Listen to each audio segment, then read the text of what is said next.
tut mir leid, dass ich mich vorher nicht beherrschen habe können. Aber. Das gibt's nicht, das war bei mir. Also, nur aber. Okay. Herr Matthias Rumpel. Geboren 1. Juli 1990. Es tut mir sehr leid, dass ich mich vorher nicht beherrschen habe können. Aber auch nicht aus. Red nicht dazwischen. Gib mir 30 Ja, Sekunden. Aber wenn du mit dem Würstchen mit dem Gasnummer umfährst, während ich anziehst, das interessiert gar nicht. Mit der Hand, ich sag mit der Huber. Mit der Huema. Du sagst mit der Huber. René, okay. René Okay. mit der Huema. Ja, okay. Es tut mir leid, dass ich mich vor. René mit der Huema. Mit der Huema. Ja.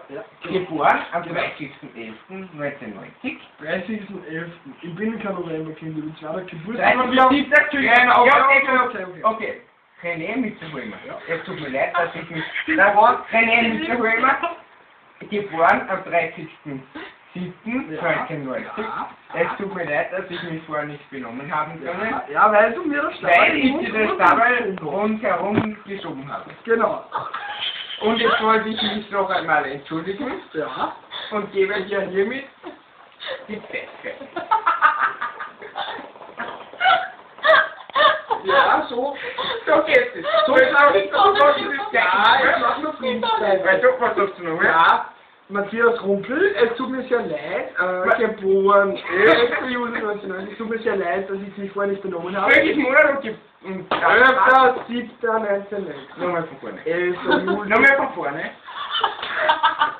Matthias Rumpel, Geboren. 11. Juli 1990. Es tut mir sehr leid, dass ich mich vorher so blöd benommen habe.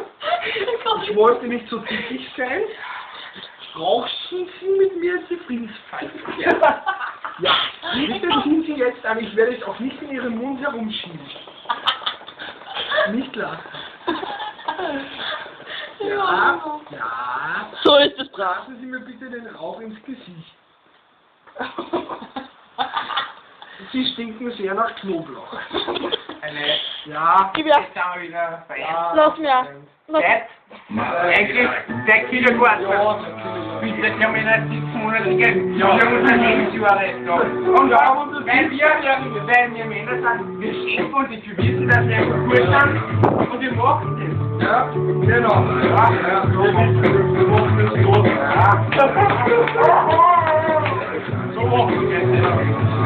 Fertig? Ja, schon lang.